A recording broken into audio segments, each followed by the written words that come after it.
Well, here we are again, back with more ESL Pro League action, live from the studios in Leicester over here in good old rainy UK, of course, bringing you what is going to be one of the final few days of Pro League in this season. Only 3 more days to go before teams will bag themselves slots in the good old arena of Odin's, the Spare Cass and Finn Arena. It is set to be incredible.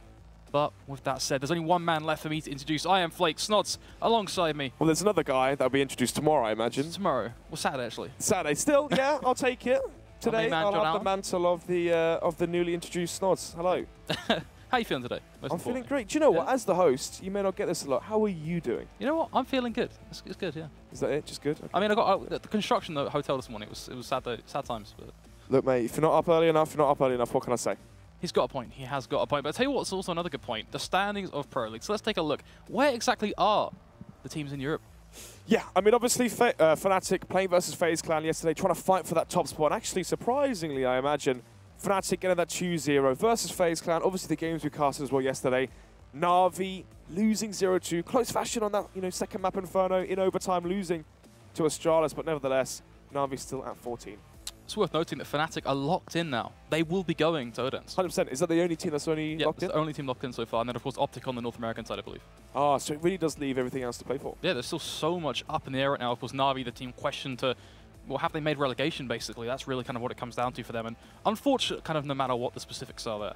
Either way, let's take a look at what we're going to be witnessing today. Of course, we have got 4 maps coming up on your screen. G2 versus HellRaisers, the first 2, and North versus Heroic, the second 2. Yeah, indeed. Obviously, HellRaisers offer the 3rd place finish from Shanghai. G2, 3rd place finish from Epicenter. So, first set of games today. Obviously, battle for the 3rd place, I mentioned. But nevertheless, 2 great teams. And, of course, the second matchup tonight, North versus Heroic. The Danish domestic. Actually, that puts a lot more storyline into that matchup. Yep. Anywhere, you'd have Heroic versus North. Obviously, you're favouring the North. Obviously, you're favouring North. And then going into that, you expect maybe a 2-0, a comfortable 2-0. But actually, the fact that it's domestic, it applies some new nuances into that one. Yeah, it's certainly going to be an enjoyable watch. But before we dig into that first map, I want to talk to you about an experience that you had. You shared it with me, actually. We went to ESL Cologne together. Oh God, don't that was a bit left field, I know, right? I know it was quite a fun trip. But I wanted to ask you kind of how you found being in the stadium in ESL Cologne, and as a fan, how did you find it?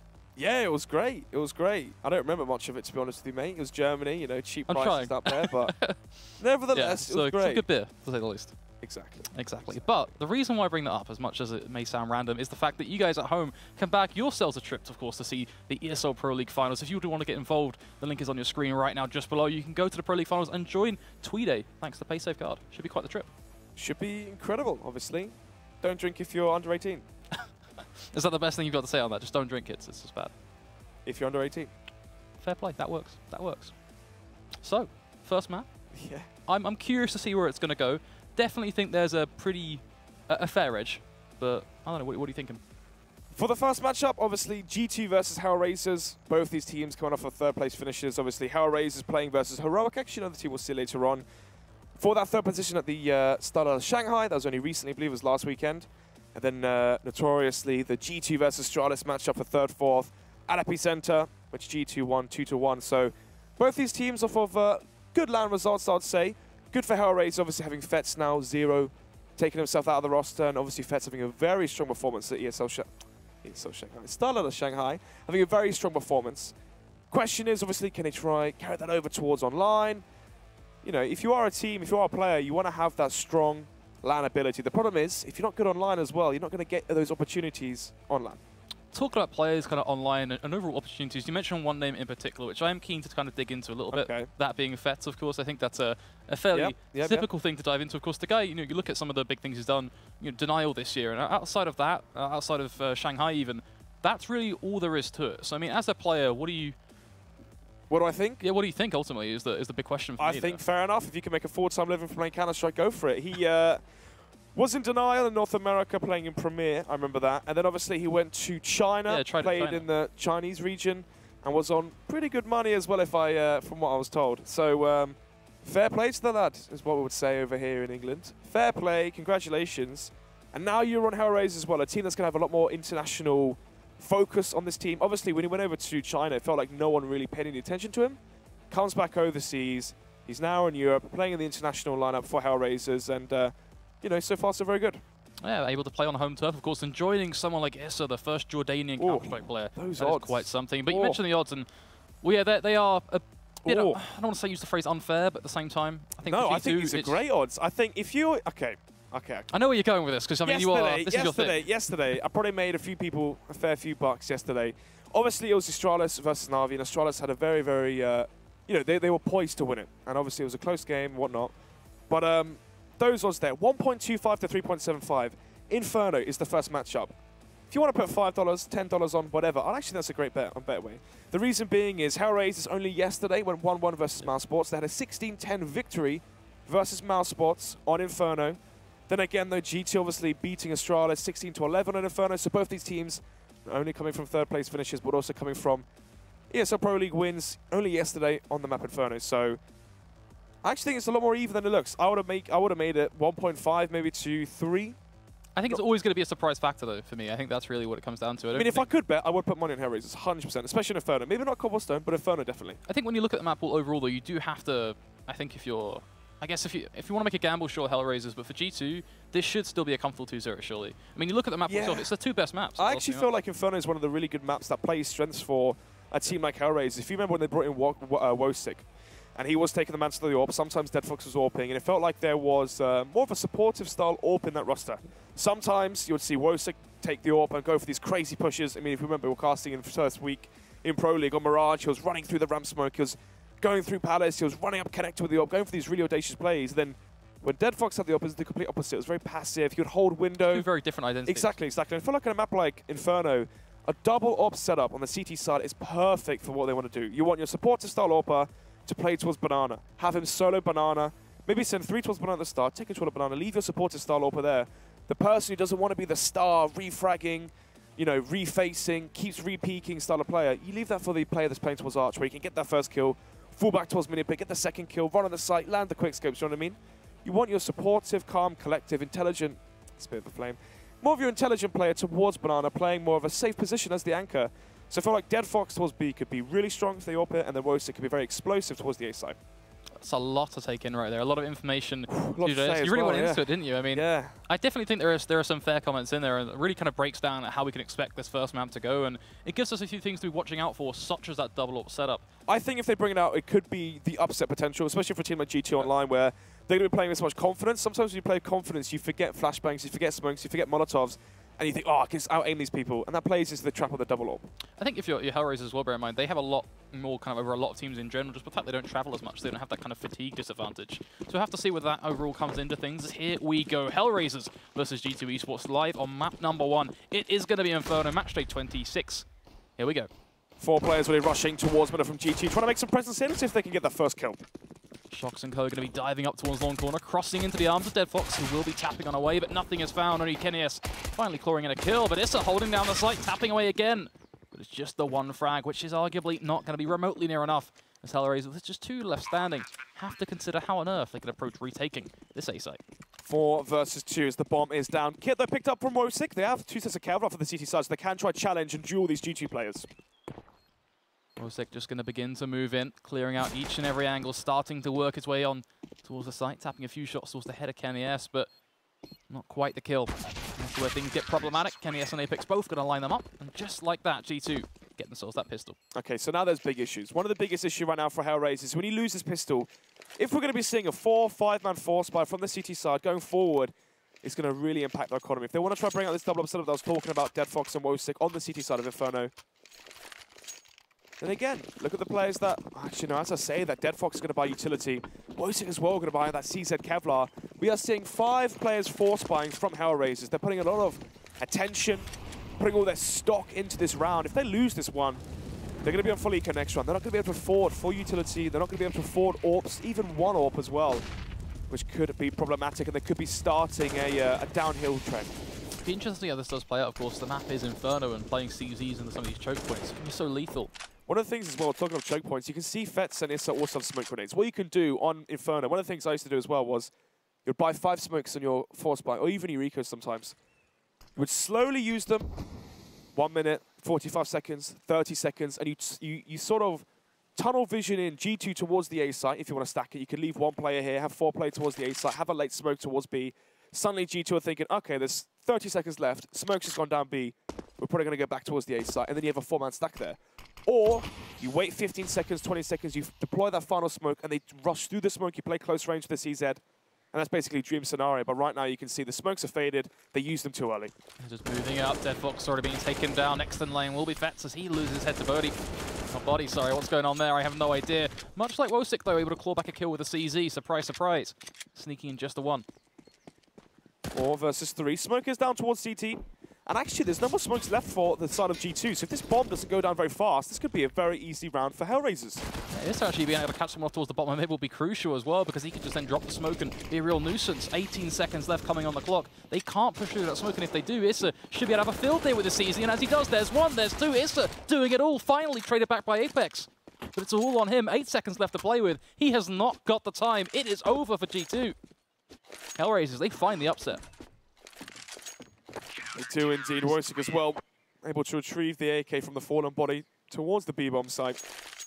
And I said it before, the power of the 20-second smoke. Smoke goes down towards middle, and as I said as well before, you can play close range with the smoke, especially this season as well, where it's so powerful and viable. Close range, and this obviously proves that. 1-1 is going to be the scoreline now. It's going to be G2 going for the counter force play. KennyS obviously not going to invest into utility, invest into Kevlar. Just buying the Deagle so we can buy the Orbit to the next Byron just in case this goes south. Ooh, talking about going south. Shox taking a very aggressive peek.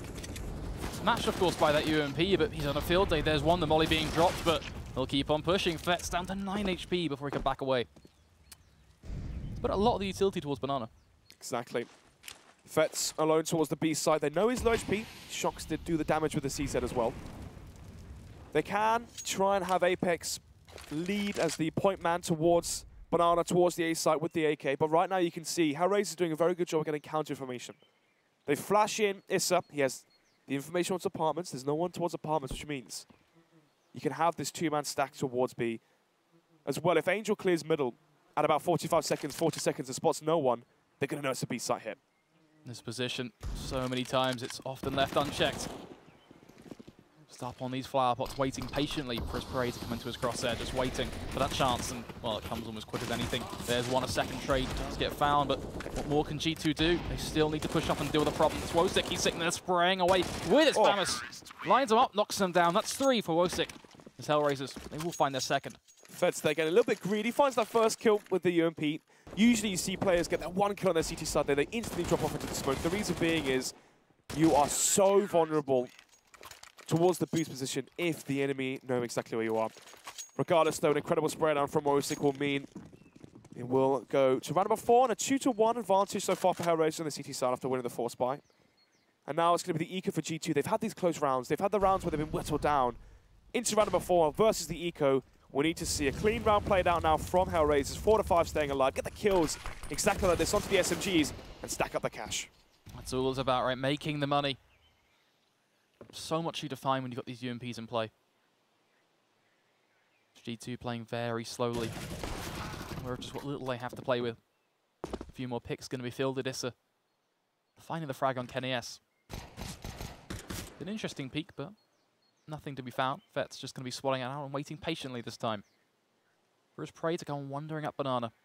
There's no real rush for HellRaisers. They should just sit back, make sure they don't lose anything, and just keep it clean. One kill snuck in, but nothing really to be screaming about. Exactly. 4 players staying alive, so far, well played from HellRaisers. You can see already they're starting to build up the cash. Once Wosik has dropped over the AWP, 6,000 now for Fetz, 5,000 for Issa, and 3,000 for Wosik as well. So now they're starting to build up this cash where even if G2 win a round, HellRaisers will still have the cash to afford a buy into the next one and have a chance of resetting G2's economy. That's why it's so important to build up your economy to a strong position. Wosik there went for the jump across. If he spotted no one, he probably would have scoped it and have someone push up towards middle. Nevertheless, though, good use of utility towards Banana to hold off and fend off G2 early on. Investing a lot into it. We'll have to see how it plays out. If they are going to go charging on through. Shox taking the Angel. Fetz trading it right back. But if he repeaks, it could be risky. And thankfully, he'll wander on away. It could be risky indeed. There's no need to take risks when you are the anchor player. You saw he was disciplined there. He went for the peek. He spotted the player, held himself back, showed resilience from going for the overface. If he had died there, given up the site, easy smoke off towards CT. And instantly, that's a free site for G2. So we're already starting to see some discipline shown from the new recruit for the HellRaisers side. Nevertheless, they want it left from the clock bomb towards middle. Body alone towards the B side, but look at his grenades. There's a smoke, flashbang, Molotov. He can smoke CT, he can molly out coils, molly out first oranges, flash over to the site, and try and sell that fake. That's a good flash. Issa taking up a simple frag. Just using his utility to net himself a kill with no real response being achieved from MBK because he's left completely blind. Just about sums up the round in general for G2 right now. Apex does have a good position, but it's whether he can actually get around through CT and find a pick on someone like Angel and actually open up that site. The rest of the team, of course, just playing around the back of this smoke, but have to be so careful if it fades at even the wrong moment or a good molly that may well be being lined up. It's all devastating. They have the information required. 20 seconds left. This has to be a fast play. Warp shot going to be going off. Now they know exactly what's going on. Apex going to be taking that first point of contact. Takes the head of Angel along with him. Now looking for Fetz. Back of the site. His position is known. Takes the duel, but Fetz wins it out. 8 seconds left. All he's got to do is take down that bomb planter. And he's done. Might just get away with it. He will. A second to spare. But G2 have got the bomb down. A 2 versus 2 taking hold. The peak once again comes in. Issa looking to take the duel early on, but can he has an incredible shot with the AWP. Leaving just Wosik. 16 HP. The gun fake. This is not 1.6, but Wosik, please! There's 2. Kenny S for a second thought it was simple. Chucks out the AWP, trying to go for a bait flashbang. Wosik lands the first easy shot, goes to the second repeat as well. Body was low, obviously, versus the AWP. The 18 HP makes no difference, but look at this. Look at the speed on the second kill as well. This is Pro League. This isn't FBL. And your name's not Dan. It's actually Ryan. Anyway, round number 6 now. We're going to be seeing a pause. And fair enough for that. Breaking down what we've witnessed. 4-1, 4 rounds in a row so far from HellRaisers. G2 pretty much throw away that round they had there. 2 versus 1. The AWP for the retake. Such a hard scenario to try and work into it. And now pawns will be coming out from the side of G2 as they have to try and recalibrate their T-side offense and try to work out what can we change going forward. We've seen that Fetz and Co play heavy presence towards Banana. We haven't really tested them towards the A side, apart from the pistol, and they found it very, very successful. Obviously, in the last run as well, they came for the flank through CT. Are they going to be expecting weakness now towards Arch? Are they going to try exploit that, try go for an Arch trap towards the A side? Potentially go for more of those CT splits from Banana and Arch? Or are they going to keep trying to hammer it down towards Banana and get mullered? We'll have to see how it plays out. I think G2 ultimately just need to find themselves a footing. Figure out exactly what HellRaisers are doing to shut them down. I mean, such a simple saying, but all the more important. For now, it is just going to be the CZs, of course, backed by a good chunk of utility, though. The molly, smokes, flashes, all there. Kevlar on every single player, including the helmet. Well, see with the AWP towards middle. As it seems like right now they're going to be waiting for the flashbang from Shox to flash them into middle and try and swarm the AWP. But let's see. Shox obviously has a smoke as well. Can smoke off Arch if they want to go for a fast quad rush. They can smoke quad off as well and then jump through the smoke with a good flashbang. That can also be very, very, very effective. As this flash now will force back Dead Fox. We're going to force a rotation as well. You can see Fetz leaving Speedway, going towards the B side. So that one flashbang will cause a one-man rotation towards B. Is that enough, though? Having a one-man disadvantage towards the B side defense for G2. Or still will they fall short? Problem is, Wosik has fallen back to Library, which is even more problematic as they come starting on a round. He'll be there to peek with the AWP. There's one already looking now for a swift second, but has the wrong angle, knows he's being pushed. The pistol's double peeking him. And Zissa, meanwhile, will take down Apex. Kenny S trying to work it out with the AWP. Somehow the CZ actually able to pick up the kill, but Issa looking to secure things. Leaving just Kenny S and his magic stick. It will not happen. Issa, 4 kills. If you remember, actually no, I was casting with Jackie, apologies. Me and Jackie, we were casting the first week of Pro League. Issa, let's just say, looked a bit nervous, okay? Didn't find his comfort, couldn't find his form, his performance that we saw in his previous teams. And then coming into HellRaisers now, after being signed, obviously he had that 2-month period where they played with him through and throughout. This is one of the things I really liked that I saw, was that HellRaisers weren't quick to instantly pull the trigger on Smoothie, right? Yes, he's dropping 5, 10 kills each and every game online in their officials. But during Shanghai, he was one of the massive performers for HellRaisers. In recent Pro League as well, he's been a star for the HellRaisers side. It's great to see the progression as this younger talent, this lesser-known player Issa has really found his form recently and got comfortable, because that's one of the biggest things, right? You can be a star player on a lesser-known team, but when you come into another team where you've got the likes of Zero, Dead Fox, also having Wosik as well, it can be hard to find your place. I think that's also credit to the way that HellRaisers overall rebuilt the lineup, like you said, because they were one of many a team who kind of suffered in the woes of the PGL Major Qualifier. You know, rumors about Angel potentially departing, losing players like Bondig and Sicko and stuff. It kind of creates a real big problem. For HellRaisers, they kind of have made it work, and this roster seemingly more promising.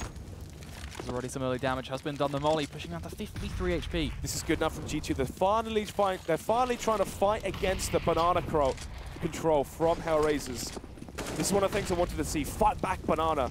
If they can take control of it, they can now leave one player here. If you just leave Body here alone, or MBK, one of the players of good utility, you can now go back towards A, retake control of middle, force the A players back onto the site, and it's very easy to sell that fake towards A and go towards the B bomb site. You can see right now, though, 3 players actually from HellRaisers towards the B bomb site. And now with 1:10 left on the clock, there's no reason for G2 to get hungry and greedy onto B after taking control of Banana. They know they've got Worsik down to low HP because they know he peeked into the Molotov. But now they're holding, they're waiting for the rotations to go back to normal.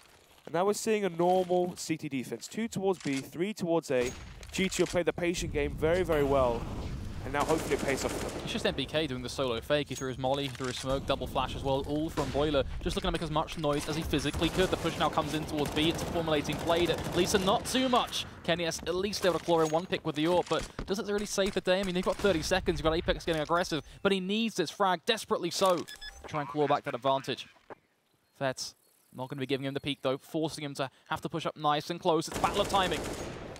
As Apex flicks to his left, and life left intact. Another flash in towards CT, pushing Issa back, delaying the round up further as Angel brings it back to still a good standpoint for HellRaisers. Kenny S trying to see if he can find a pick with the AWP. Finds it on towards Worsik, in fact. But so much more needs to be done. There we go, cut down from the repeat. And Angel closing out MBK. Well played retake there from HellRaisers. Fets and Dead Fox. Sorry, Worsik and Dead Fox, to get their initial kills towards the B side. So 3 versus 3. And they played a very good retake there. They got the trade kill from Issa and Fets towards Ruin. And in the 2 versus 2, they managed to swarm Kenny S's AWP there and also find the final kill as well. 6-1 is going to be the scoreline now as we head into round number 8. 5 AKs for G2. They've now lost 6 rounds in a row. They have maximum round loss bonus. 3.4k plus 800, they can keep buying. Oh, they go charging on through, and the aggressive angle actually pays off. A headshot on Dead Fox. Now we can see the same sort of scenario for G2 where they slow the pace of the round down. They know that someone has to rotate towards the A side. They're going to have to expect 2 players towards the A side in terms of the CT defense now from G2. And at this point, you hold, you wait, you can sell a fake towards A, you have control of Banana, or you can do vice versa. Force the Arch player Angel to go rotate towards Speedo towards the B side. Look at how close Angel is right now. Has to fall back. That smoke in momentary defense as the flash will be thrown, leaving him blind, running on away in towards Arch, but he's been spotted. Shox knows how to deal with this situation. Leaves him completely blind, redundant in this position. It's all on towards Issa to try and be that anchor on short, but he'll be left lifeless. As Angel smoked off. The perfect A play. HellRaisers basically out of this one. No way for them to even retake their way back in. There's just no door left open. May as well just throw in the towel now if your HellRaisers and save. As soon as they lose that first player towards the B site, you can see how thinly spread the CT defense was. 2 towards A, 2 towards B. And that made it a lot harder for HellRaisers to hold on towards map control from middle. The only thing I can nitpick at, and obviously it's very easy to do it in hindsight, is the fact that Angel had the Molotov. As soon as it was blind, if he had Molotov Arch, fell back towards mini pit, fell back towards the site, we could have seen more of a defense towards A and more of a hold. But of course, it's very easy, you know, after the moment to say that. We will be going into round number 9. Scoreline is 6-2. G2, though, for having so many players stay alive, I believe it was all 5.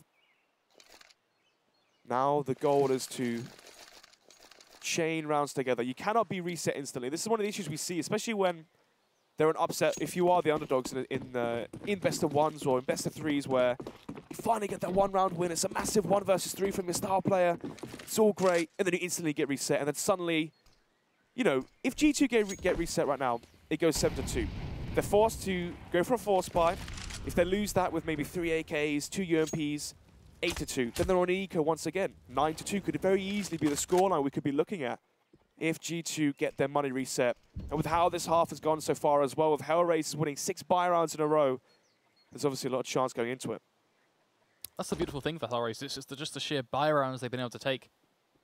Says a lot about their CT side so far. Yeah, clean rounds as well. Exactly what they needed to do. Versus the low buys and the ecos, they've had 4 or 5 staying alive, and so far they've played very well. Well, this is where things are a little bit spicy. Heat towards Banana does come through. Dead Fox. Oh, that nade. Oh, so close. Actually does finish him off body. Fractured by the frag grenade thrown from Dead Fox. Perfectly thrown. Apex taking the duel up against Angel, and it starts to crumble. Wosik again with a trade, but MPK a good position up towards balcony. Wosik can't repeat, but going to go through anyway through the smoke. Blisteringly close, but not quite the kill. Not quite indeed. Bomb will go down with 30 seconds left. MBK there with the Molotov and flashbang. Smoke for Kenny S. We can deny the retake for another 15 seconds unless HellRaisers want to try thrash through the smoke. Then again, they have kits. There's no reason to try force the issue here. You got 3 players though coming from one position. It's not ideal. They have to try and isolate one of their opposition very early on now. Kenny S takes the aggressive fight, spots out both, leaves them completely dead to rights. Goes for a third, but MBK will steal it all away. G2 pull a third out of the bag and get the AWP on Kenny afterwards. Couldn't ask for anything better. Exactly that. 6-3. G2 have now claimed 2 rounds in a row. And look at the difference in their money now. 6,000 for multiple of the players now. I believe it's 4 of them. So now this is a scenario where it's the complete flip side, where before I was saying HellRaisers can outbuy if they lose. The same can be said for G2. Round number 10, 6-3 being the scoreline. 3 CZs for HellRaisers. If they lose this one, it's going to go 6-4. They're going to build an eco as well. 6-5. Oh, this is ballsy. Wosik making the same aggressive peek. This team did it in the previous round with a rifle. Now it's on the AWP. Tucked in the corner, the flash is thrown. The peek is perfect. Shocks. Running down. Molly to be thrown over as well. Should force Dead Fox off the corner. Takes a bit of damage before re-peeking just around the backside of it, but even then, position basically nullified.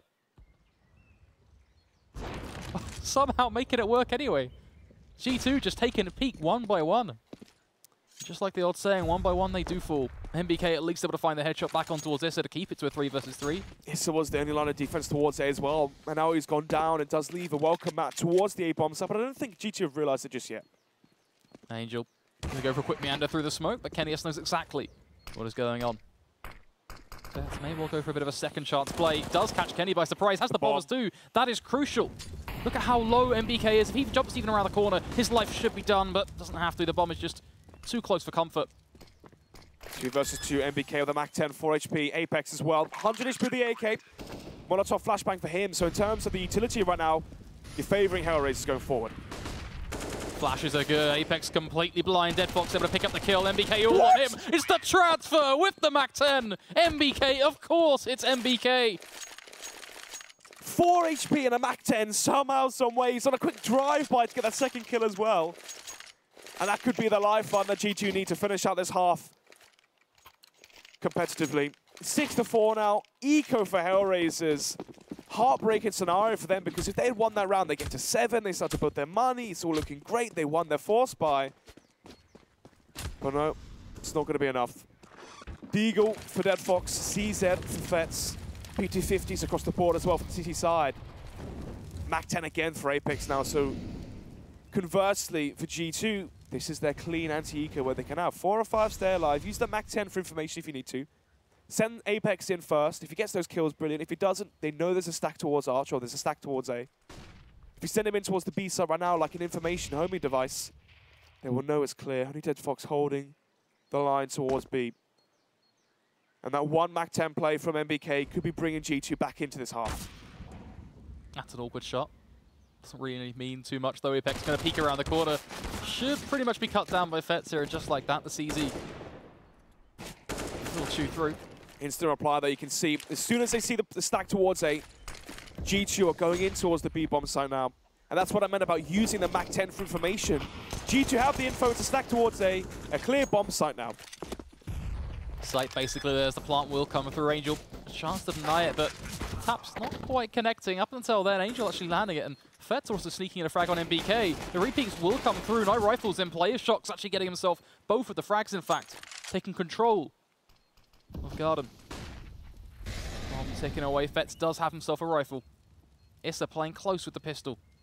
No Kevlar though to back up the HellRaisers players. Right now as they walk into the crosshair of Shocks, easy kills found. Fetz though playing the headshot angle towards Paul. Only showing his head means the lack of armor makes no difference, but then again you can see this one. He knows there's no real chance of winning that round. He can try play for Rexus if he wanted to, but then again G2's money's actually built a fair bit now. So we'll go 6-5, and this game's come within touching distance. It all started in a Mach 10 play. Lovely stuff as G2 will look to go 6-6. HellRaisers, thankfully in a position where they can actually have something competitive. Oh yeah, this is more than competitive. Or for Wosick. Kid as well, this is one of the crucial things you see sometimes when, after a hard eco, after a hard reset, you see players go for CZs, you see players go for P250 Kevlars or flashbangs and whatnot, and they lack kits into the buy round, so it's good to see at least they have one defuse skip for HellRaisers. 6-5, and after how strong the start of this half was for them, a 6-1 lead, HellRaisers do want a 9-6 scoreline at the bare minimum. HellRaisers taking deep control of Banana. Same old, Dead Fox playing off at the corner, of course, as the re-smoke will come in. This is a dream scenario for HellRaisers. If only Dead Fox had a smoke here, that would be even perfect, even more perfect. But then again, rotations coming in. Angel going to be joining the ranks towards the A side from Arch. Has G2 with a timely push through the smoke. This could end very badly for HellRaisers because they're going to have no information as to what's about to happen. I think Fetz may have just clocked on to what exactly is coming his way. He realizes that he's about to be under pressure. MBK taking down Dead Fox, opens up Banana. Apex looking to do work now from CT. Fetz tucked in the corner, looking to be so problematic. As Angel will drop the bomb, which is crucial. But the trades are just so plentiful for G2. A 4v2 scenario. Sure, they don't know where Fetz is, but they're dropping so much damage on him. Then now the jig is up. 4 HP, swings out nice and wide. Apex will claw the kill. Leaving just Issa, nowhere to be seen. May as well just save the M4 and Kevlar going forward. KNES holding the angle towards CT. As it will go 6-6. G2 winning 5 rounds in a row. This first half from HellRaisers was looking so strong.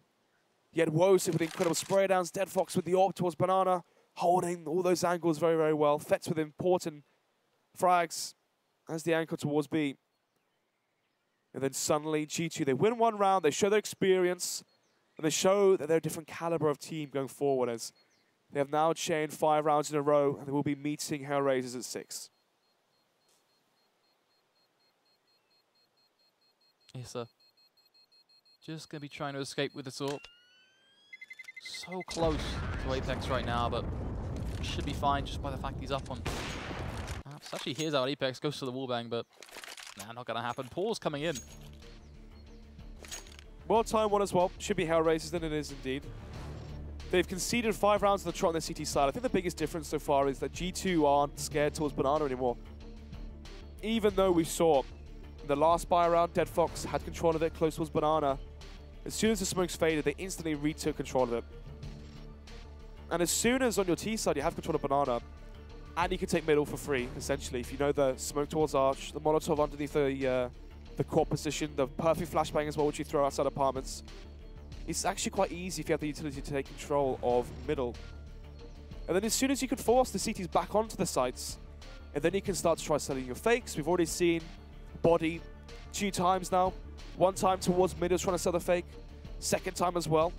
Towards the B site, he was throwing in his flashbang, throwing his smoke, throwing his Molotov to try to sell a fake towards A. Oh, sorry, towards B, and then obviously they'll go towards A.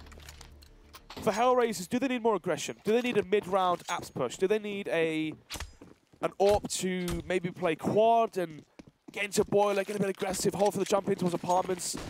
Well, let's see. As talking of aggression, G2 are definitely up in the levels. Yeah, they're coming flying up Banana right now. Body going to be going almost head first in with his Mach 10. The Molly somewhat pushing them back, and how has that happened? Absolute disaster strikes, an advantage being gifted to HellRaisers. That is a perfect world right there. Wosick picking off Apex. That's 2 kills now, handed to the CT site. Body going to be looking to at least bring something back, trying to field a head or something as he advances towards the site, but it's so questionable at this point. Wosick just towards the back, playing anchor with the AWP, Angel being the distractive element.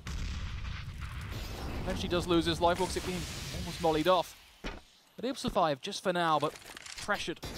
Everybody should make things tougher and tougher.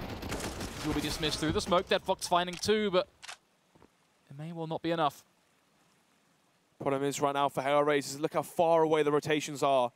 Body can smoke towards CT, but he's lacking a Molotov to try and molly up Banana. Smoke CT, go for the plant. He has to find one of his kills before he can isolate the other player. Searching. 35 seconds, has time to play with. Not too much. I think credit to HellRaisers in the way they're approaching this. Not a single player taking any sort of duel, really. That's a nice smoke, though. He's using that just to try and kind of bait the peek from Fets to see if he will wander on around the corner. Still hungry for that frag, but once he gets down to kind of that halfway marker, 15 seconds, now it's kind of do or die. You've got to plant the bomb, and as and when he does that, it should be the double face that comes in. Makes things a little bit tough. Ooh, there's one. So close, but Issa tapping away. Wasn't quite the double peek, the smoke. Obscuring things. Yeah, also planting behind the pillar as well. Issa went for the peek, didn't quite spot him. Nevertheless, though, 7-6. Finally, we're seeing HellRaisers breaking that 5-round momentum that G2 will manage to accumulate. And the biggest thing as well, they won with the quasi-buy. They had a 3.4k round loss bonus. They went for a CZ Kevlar half buy, which meant they already had $2,000, $3,000 in the bank. You then win that round with the pistols. You already have 2k. You add in the 3.5k for winning the round, 5.5k. You factor in as well the fact that some of these players have saved guns for the last round. So this is looking very good so far for HellRaisers. Kenny is going through the Molotov, trying to see if he can find that first kill. But instead, Warwick won't be giving it away. HellRaisers already on 7. They're 1 away from getting 8 and claiming the victory in the half. As if the HE grenade was thrown properly, that could have dealt a lot of damage. Issa under pressure now as the push does come in. Woxic finding 1 with the AWP. Issa fielding the second headshot. Make that 2 for him as well. Angel chiming on in with a frag on MBK is just like that. HellRaisers, they will secure that 8th round, winning them the half. Issa on as well. 16 kills and 7 deaths. When I first casted him, he was getting 16 kills in the best of 2. He is showing such a high level of performance compared to what we saw at the start when he joined the team. At first, he was shaky, he was nervous, he was scared to make his own plays because obviously in the new team, you don't want to be seen as bad or making that mistake and getting shouted at or whatnot.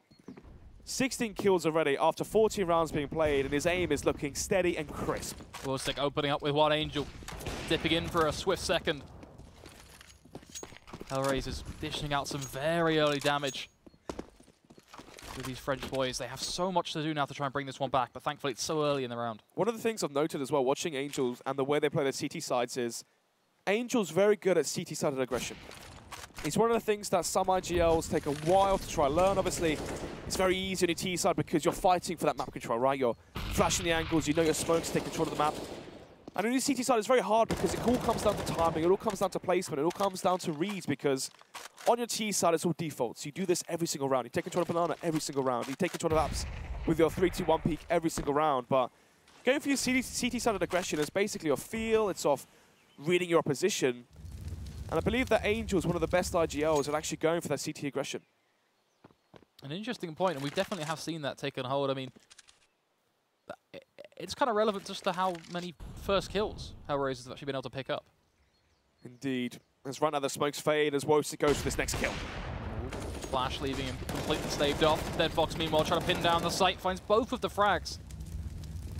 He's close to the barrels, leaving Apex behind the molly. With 4 players up against him. 20 seconds on the clock, the man is in an impossible predicament. But will almost certainly try and play his way out of it. Still looking for Dead Fox, will finally be able to pick him off, needing that quick second frag on Fett so quickly though. So the headshot will connect. 8 seconds now, the plant needing to come through, the molly to be thrown, but he will be caught out. HellRaisers 9-6. A pretty good half line overall. It is indeed. 6-9, and HellRaisers, if they want this upset, I said before, if you're betting people out there, put your money on HellRaisers and Inferno because there's definitely a chance for an upset. But I guess we're going to find out shortly after this break.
Welcome back, folks, to ESL Pro League. If you are just joining us, you are witnessing. Oh, sorry to cut you off right now, but look what I've just noted. 5 players going towards middle. Oh, this is going to be an aggressive, rough, a beefy play coming in from G2. Riding on down, they will go. Dead Fox completely annihilated. Fetz does secure the trade. Kenny S & Co. now looking towards their flank. It's an absolute bloodbath. Kills going backwards and forwards, but we're pitched in a 2 versus 2. Angel sneaking a headshot onto his body.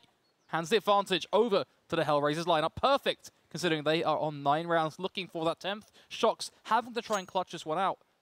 But he's got one thing going for him. Not only his position, so actually had a second to that, but also the raw time. Speaking of time, the time on the bomb defusal as well. There was no kit bought from G2. They bought 5 sets of Kevlar, no defuse kit, which adds an extra 5 seconds for the defusal, and a minus 5 seconds for G2 Shox into this round, because if he's late to the party towards the speed bomb site, it could all be over instantly just by lacking that kit. Or are they going to meet paths a lot quicker than expected? Knife out, peeks them both. Oh, that could have been... Yeah, I was going to say, oh, I felt that one for a second. Yeah, sorry to interrupt you there when you're going for your introduction, but I instantly saw 5 sets of five sets of Kevlar bought, and I thought, okay, 4-man banana rush, 1 player holding towards middle right. But no, they went 5 players down mid, 2 down second mid, 3 down middle, and it paid off very well. 4-man SMG buy coming out from HellRaisers, though, 4 UMPs at that. AK coming out for Wosik, which means they have utility, they have the SMG to stack cash, and they have the firepower from Wosik to back it up. And then for the side of G2, they're only going to be investing into upgraded pistols, apart from Apex, who's going to be on that 5.7 and Kevlar. But across the board, these players, they're saving the Kevlar money, so that going forward, they can have the Molotovs, they can have the flashbangs, and whatnot, the defuse kits into the first buy round. And speaking of bets, 2.75 right now for G2 to win this into the second half. That's quite ridiculous when you consider the fact that these two teams are, you know, on paper, you look at these rosters and recent form and all that. You wouldn't be expecting to read that. I'll be up front. I mean, G2 and HellRaisers, on paper, they should be 2 unparalleled lineups. Exactly. But Counter-Strike, the beauty of the game is that sometimes all is not what it seems. Anything can happen when you get in the server. HellRaisers looking to prove that today. They stand on 10 rounds. 4 being the difference. G2 have just pistols in play. They have Kevlar on Apex, but he's the only player to have it. He's so close to the SMG. Hopefully he doesn't peek this one on his lonesome, but then again, Apex and Co have made noise, dropping off of the high ground. And now is he going to go for a peek as he peers around the corner, spots no one. And now we can try and get his way in through CT. But look at the good and well-timed rotations coming out from G2. All depends on information. The peek comes in. It's a bit of a flailing. Dead Fox getting 2. Make that to 3. Wosik stealing one away as he takes down MBK, leaving Shox towards the bottom of Banana. 1 versus 4. No Kevlar, just the Eagle. See what he can try and drop here. I mean, he sees it. He certainly sees him, but there's one. But that's all it will be. Tries to be patient, doesn't hit him a frag, but it's all the same really, isn't it? 11 to 6. G2 likely going to have to allow the 12th over to HellRaisers as well. Yeah, incredibly likely when you look at the fact that G2 are now going to be an eco. Should be a scoreline of 12 to 6, and another round as well for these SMGs to really farm up their cash. I mean, we saw G2 win the first pistol round on their T side, and then they got instantly reset by the CZ force buy from HellRaisers. Then from there, it all went in favor of the international lineup. Nevertheless, though, round number 18, 11 to 6. High chance as well of it going 12 to 6, and HellRaisers doubling the scoreline from G2. As it seems like they're keeping their form from Shanghai after that 3rd place finish. As versus G2, they're showing no fear, no paranoia versus these Counter-Strike veterans. Currently a mission of search and destroy. G2, the target. HellRaisers just watching out for any bit of information they can find, any inkling that shows them where a stack may be or anything of the sort. As Angel begins to work his way up towards B, but has second thoughts, decides just to back off. Wosik, of course, a particular target here, wanting to keep that AWP. It's so important they don't lose that. Exactly. They have these SMGs as well onto Dead Fox and Co to try scout for information if they need to, if they get desperate. But then again, Issa, with the aforementioned SMG, runs up Arch, spots the final player body towards Pit. How's he not dead? That's so comfortable. 1 player alive now, MBK towards B. The bomb will go down. Just wait, don't kill him just yet. Just get the extra $800 across the board, and now you can kill him. There you go. Maximizing the money being made. HellRaisers up to 12 no matter what. Not a single loss in sight. For G2, A lot rides on this round.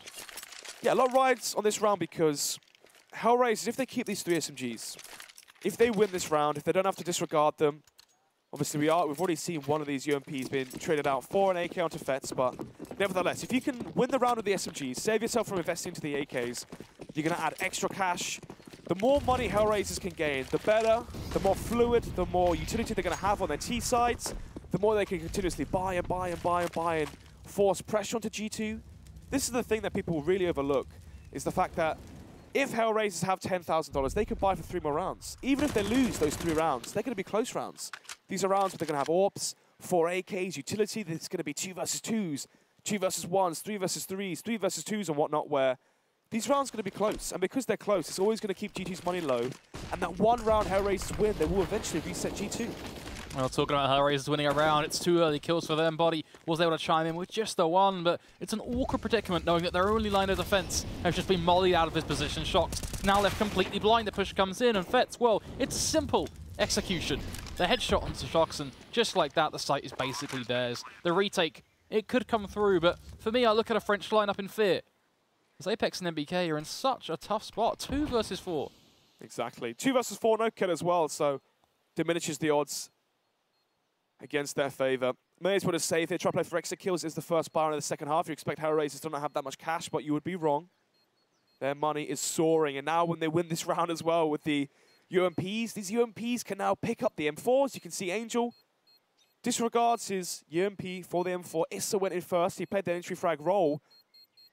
But it seems like Apex, if he had a kit, could have maybe tried to go for the Ninja Fuse, instead trying to play for extra kills and whittle down HellRaisers' money. 13 now for HellRaisers. And a pretty solid round. I mean, you talk about money, the game actually provides us a nice little note there. Fets hasn't died for the past 3 rounds of Counter-Strike. There you have it, the more you know. You can see how that kind of plays onto their money. I mean, he's got 7,200 bucks. You've got Issa on 9,600. He'll have to invest, of course, to buy himself that SMG, but it's so plentiful for this T-side. Speaking of investing, the 2 surviving players from G2 will invest in drops. 2 fat masses dropped by Apex and MBK. G2, Kenny S going to be on the 5-7. Oh, Apex. He's definitely making this one a high-octane round. The flashbang comes in, he goes, he jumps in. Oh, so close. On the shoulder. It's not the kill, though. He's not found the frag. Angel somehow still standing. My goodness. Not a frag grenade in sight to get the frag. Now it's all on MBK to do it with the rifle itself. Starts to spray away, gets the second transfer through the smoke. Angel still standing on 15 HP. This just gone from bad to absolutely great for G2. 5 versus 3 HellRaisers.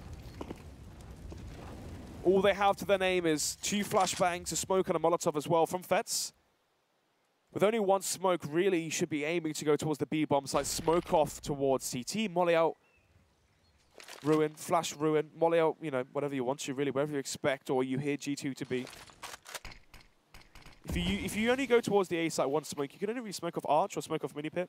And then for the retake as well, it's going to be so difficult. You just get more value out of CT. That's really what's being said. The smoke is going to come down. Apex spotting exactly what's going on, but the kill not going to be claimed.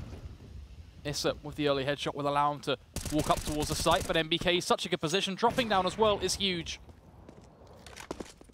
Angel just running to the hills. 15 HP, a man with an AWP, and actually throws it away, saying, you know what, screw this. The odds of me actually staying alive are so slim that I'd rather try with a rifle than the AWP. Yeah, no reason to give away the AWP to Kenny S. In recent form as well, he's been unstoppable with the AWP. Okay, gets 2 free kills. 1 second left, hopefully he doesn't die after time. As he goes for the quote-unquote greedy play. He went in with 3 seconds left, expecting to die instantly, and instead finds 2 kills. Survives after the bomb does go eventually, sorry, as the timer does eventually go off the charts and sends us into round number 21. But not before he takes out 2 guns from the arsenal from G2, and taking out 2 weapons is crucial because that's 2 guns that has to be dropped. That's 5,000, you know, times 2, $10,000, $12,000 worth of investment for G2 instantly taken out and diminished from their economy. So a smart player there from Angel. Speaking of aggression, definitely delivers it. As it's going to go 30-7, G2 are back into this one with the lifeline round after claiming it with just a 5-7 to Kenny S and 4 rifles. And now, still, no AWP for Kenny S, but rifles. as a bare minimum, as Angel will try to time the smoke, but not before MBK times his head hitting the deck. 5 versus 4, man advantage for now for G2. Are we starting to see HellRaisers get a bit too antsy trying to finish this one off? It's MBK. He got a quadra kill in the previous round and got a first pick here as well. I mean, the instigating factor for G2 able to eke in these few rounds. HellRaisers, though, not out of count just yet. Starting to move themselves up on towards A and making a whole lot of noise as the molly does come out from Shocks. That will deny the pushes, then he'll go nice and close. Running down the time. Oh, the flash is perfect, but it's an early trade. Dead Fox getting it done. The molly in towards pit. They have to check towards sight, though. If they don't, then it's going to be a disaster. Kenny S is there, being an absolute pain. Pistol in sight. Body taken now Osick, and it's just absolutely crumbling. It is indeed. 8-13 now. One of the issues you can see sometimes that happens when we see a big lead like this, when it is 13-7, 13-5, or whatever. It's where each player individually tries to finish the game off themselves, right? Angel or Dead Fox or Issa, they might be pushing through a smoke. We saw in the last one as well, Angel pushing through just as that smoke landed, trying to get the first kill to try to end the game instantly. This is one of the problems you see, is when they're so close to their goal, they're so close to the finish line, they get antsy, they want to finish the game there and then. Stay composed. In boxing, you would say you can't force the KO, you can't force the knockout. Just let it happen, keep playing, and keep fighting how you were. It's the same to be said for HellRaisers. Keep fighting the same match you were doing early on as it was working. Don't try and force the win here, because if they start playing too aggressive, and each player plays individually as they go for the one-man solo plays, it's going to feel and fall into the trap, fall into the hand of G2, how they want to play it. That's a super simple way of putting it. Don't try and be the hero. Yeah, essentially. Play it together as a unit, play it that was working early on, and don't try and force the win. Talking about being a hero, Apex very close towards the depths of Banana. Dead Fox completely blind, giving up a very early frag. And no refrag potential at all for HellRaisers. The nade so perfect as well. Wosick, but down to 40 HP. 5 versus 4. As the smoke comes out towards Arch. Shocks, close range towards quad as well. Actually, the smoke lands towards manipulatively, trying to lock off this site and warding off whatever they can versus the side of G2 as Issa finds the first frag towards the east side. And actually, Kenny S caught off guard, but not before he catches the flick onto Fetz. Flash goes through the smoke, debating now whether he wants to go hopping on through. Apex taking down Angel. Makes the decision so easy. Hell no is the answer. They just need to play safe now. G2 have the upper hand. Play together, there's a chance they can pull through and retake this site. Kenny S is low, though, the AWP. Retake with an AWP is hard enough, but retaking on low HP with the AWP is even harder. Let's see if Issa and Co can pull this one off. Matter of timing, Apex takes the upper hand. Finds herself the headshot, molly in towards pit, the second jewel coming right on through. Osick making it work, but the molly enough to finish him off. 2 players surviving for G2 as it will go to 9 rounds now. 13-9. Kenny S with a clutch flick towards Arch, basically saving G2 into that round. If he had gone down to no kill, that would have been a 3 versus 3 after plant where HellRaisers had utility to slow down the retake. I mean, we saw early on as well when it was G2 on the T side, how impactful smokes can be in afterplants, right? That one smoke towards mid if you remember, which forced 3 players to run through the smoke, and obviously they lined up for Kenny S. That's one of the big factors that people don't consider as well. I spoke about economic pressure with building up money, but also how important smokes and molotovs are for delaying retakes and putting more pressure on the clock in terms of the bomb being defused. Issa working around towards mid. The flash is going to be thrown. Shock's given a chance to peek if he wants, but the bullet's being strung his way will mean he won't have any of it. MBK, meanwhile, causing a bit of stir towards Banana, peeking out and out again with his AWP. Dead Fox actually able to pull through the kill in the end, but the molly denying the push. Apex, please be careful, buddy. There's no need for you to get further aggressive here. 5 versus 4. And now the tides have turned. G2, when they were claiming the 3 rounds of the trot, each and every round they had the advantage. Either someone from HellRaisers pushing the smoke, or Apex pushing down Banana, catching Dead Fox off guard. Now we're going to see how this star-studded lineup's going to fare with neither one's faced with a disadvantage. 13-9. Can G2 get back on the board, get to double digits, and really get in touching distance between them and HellRaisers? As right now, HellRaisers are getting locked and loaded to flash in towards middle and definitely try and swarm this A-bomb side. Swarm of Kenny S, most importantly, which, being the player with his AWP, so impactful. If they can wrap around, he should be left not only caught off guard, but just overwhelmed in general. So many angles for him to have to stave off, and I mean, with the support from Pit, even that can only do so much. The shot's being missed. KennyS at least finding one, going for the tag on the second, but a kill is not a kill. Fetz and Issa both making up for it. Opening the round up for HellRaisers now as they hold the advantage, they hold the bomb plant, and ultimately they'll take the round. Exactly. G2 have to save here. They have to throw in the towel and concede this one. Trying to save their AK and M4 so they can barb into the next round. The big issue right now for G2 is the fact that they've actually lost this round. It's the fact that HellRaisers have 4 alive. A dream scenario for G2 is they lose this round. Maybe it was a 1 versus 2 or a 2 versus 2. Fetz is last alive. He wins the round. Congratulations, right? It's 40-9, but there's reset potential, right? And then suddenly G2 are thinking, okay, if we win the next buy round, it goes 10-14. We then win versus the Force by 10-11. Win versus the Eco 10-12, and they're back into this one. The problem is right now for G2, HellRaisers are on 14. They have 4 players alive. The bomb went down. You can see 5,000 for Issa, 4,000 across the board aggregately for the HellRaisers players. Their money is strong. They can buy 2 rounds in a row. So for G2, this game gets twice as difficult. A mountain to climb. Exactly. It's all about the money. It's all about the money. As many other things in life also comes down to the money. Money talks. So do we. As it will be 14-9, 5-round advantage so far from the international lineup. A 3.75 to 1.25 odds from Betway. As I said, there was definitely upset potential in Inferno. But let's see if they can pull this one off. And still, they have to finish out this matchup, as they still need 2 more rounds. AWP now for Wojciech, 4 rifles as well. You can see the difference now from HellRaisers, where before they were peaking these angles, getting a bit too aggressive, giving away first kills to G2. HellRaisers now slowing the pace down. They're using their utility smartly, where they're flashing the corner, they're mauling top banana, which means that AWP can't be holding there. They can isolate the angles now towards banana, isolate sandbags, isolate corner, isolate the top of banana. And now they can line up their execution. They know Shox is AWPing towards the B site. And Ryan, how do you counter an AWP? There's a smoke. Exactly that. Smoke off coil, smoke off CT, and flood the bomb site with flashbangs and swarm that B bomb site, try to overthrow the AWP. Nevertheless, though, it seems like actually they're going to be taking the hit towards the A bomb site. But let's see what's there for them. There's one thing going for them. There's actually utility over on towards the A site. On B, there was basically nothing, not even a flash in sight. On A, at least a defensive smoke. Somewhat holding back this short play. You got Body playing so dangerously close to the CZ, quite literally living life on the edge, but this is such a questionable round. It all comes down to whether he can make this work. The flash goes through. He gets himself up on top of the hay bale. KennyS searching for a shot with the AWP. You know he's in pit. The double peek comes in. Kenny lands his shot. Apex starts to cause a bit of a stir, but Kenny is the one to really cement things.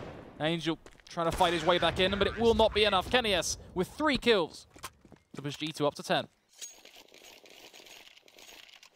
14-10. As the reset comes in for HellRaisers, but because they had 4 players staying alive in the round they won, it won't be a full harsh reset. They can still buy up into this one, as it will be, so far, 3 AKs. I believe Wojciech's been dropped, or is just going to be using a Glock for fun. Actually goes to a PT-50. Wow, that buys a lot worse than I thought it was, yeah. Obviously, reinvesting into utility in the last round, dropping for one of the players, was a lot more expensive than previously thought. Regardless, though, you can see right now it's 25 kills leading the scoreboard, and for G2, their scoreboard's very equal. As it seems like all the players are performing from G2. No star players definitely outshining anyone else. EA play coming on in. Body trying to survive from Pip. Once again, the same old flashes. But a play not reminiscent of the last round. They will be heading back down mid and pushing towards B. This has to be faster. The war that someone's pushed down banana. Actually, Shox is playing towards top banana with the AWP. They have to flash the angle. If they walk in to the crosshair from Shox and he lands the shot, this could get messy. Now they know the AWP is there. The shot comes through, but the kill was not found. MBK under pressure, and Issa actually wins it out. This is problematic because he can catch off Apex. Suddenly, the round is doable. Angel finding the frag. Splintering through CT up on towards that site. Every player coming from every different position. Shox under so much pressure. Misses the 3rd and final shot he needed. Issa able to pull through. But KennyS now fills in. 30 seconds. Galore. How? With 30 seconds left, bomb will go down. KennyS trying to get these frags here. coming in for the retake via Banana. They have no utility to go for this retake. They have to land the frags. It's all on the Orbs. Kenny S missing the shots up on towards Coffins. Issa gonna peek out, trying to cross, but tucks himself right back in again. So much time being spent looking for this one pick. Another peek. Kenny down to, what, 15 HP? But still, no frag on Issa. Body looking to get close, but Woxic will have none of that. Kenny down and out for the count. It is over. HellRaisers, they will move to 15. Match point now for HellRaisers. 15 to 10. It will be Kenny S saving and salvaging the AWP into the next round, but this could be the final round here, Ryan.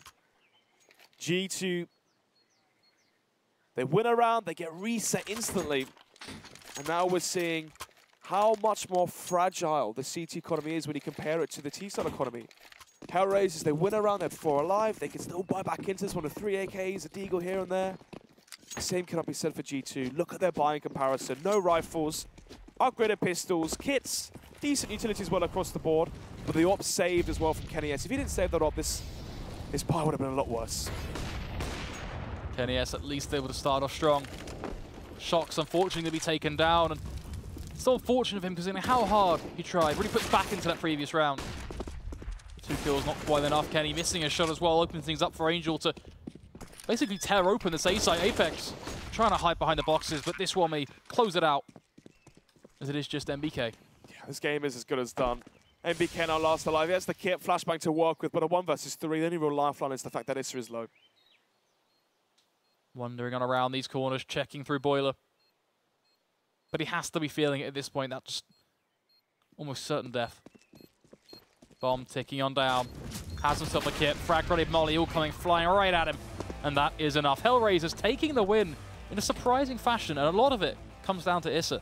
Does indeed. I believe it was, what, 30 kills towards the end there. Very, very, very strong performance comparison to what we saw at the start of Pro League Season 6 from him, as he's now joined the lineup obviously officially. Very strong performance from HellRaisers. For a second there, I was going to be worried when we saw, you know, Angel and some individual players starting to come to the surface when they were so close to finishing off the job. As I said in the broadcast as well, it's very close where, don't say lesser, well, yeah, it's literally lesser experienced players sometimes, but then again, it was obviously Angel, so I can't really be saying that. But when it is the Dark Horse team, the upset team, where they're so close to causing a stir, they try and force the issue. Players or stars try to overface, overpeak, trying to get the job done instantly. That's one of the issues that can sometimes come to fruition, but nevertheless, a very, very good performance for the first game of the day from HellRaisers. I think overall a great match of Counter-Strike as well. As you can see here right in front of you, we had some great, really great moments. Individual stars shining out Kenny S. You know, here, for example, 3 very impactful kills, or 1 stolen away at the end by MBK. Crazy. This was so nice to witness. MBK. Yeah, the drive by the other Mac 10. This is the thing as well. I mean, we saw an early start from HellRaisers. G2 bring it back. I'm thinking, okay, this is where, you know, the experience shows. They've kept their composure. They've stayed collected. You know, HellRaisers, you had your good, you know, 6-round run, but now, you know, the boss is back in town. It's game over. But actually, you know, it seems like Angel continuously keeps impressing me. As an IGL, I think he's phenomenal. He's so smart at that CT side of aggression. One of the best IGLs I've seen. I mean, I think Karrakin as well is another IGL you can look to being very smart on the CT side. And, you know, fair play. When we first saw this roster, actually, when I was casting with Jackie, on Cash, I remember commentating this game versus Big, and it was always Angel that made the aggressive plays, right? This is when the roster was first, you know, accumulated, first brought together. And Angel was always the one player that did the aggression, right? Angel would push through the middle. Angel would get boosted in the middle. Angel would push B. Angel would push door or whatever, right? And now you can see he's had his 2-3 months to really work and iron out the creases. And you can see now he's got Issa starting the push, Woxic starting the push. And he can now delegate those jobs, I guess, those pushes to his teammates because he's got the time to really work into the roster. Obviously, when you're playing your first officials, you've only had a few days to try work in, you know, the kinks of being a new lineup. You haven't got time to be like, okay, I want you to push this, this, this, and then do this, this, this. You know, like you're doing it first. Sorry? You're never going to be as drilled, ultimately. Exactly. And now, you know, I'm starting to see what happens when you give Angel time, and I'm very impressed. I'm very, very impressed. Only issue is I don't think it's going to happen on Cobble. I think this would be a 1-1, and I actually think that G2 will win Cobble 16-7 or something ridiculous. Well, there you have it, folks. Snolzy's declared his love for Angel and his CT side aggression. That's been said. Cobblestone is going to be map number 2. We'll be right back with you with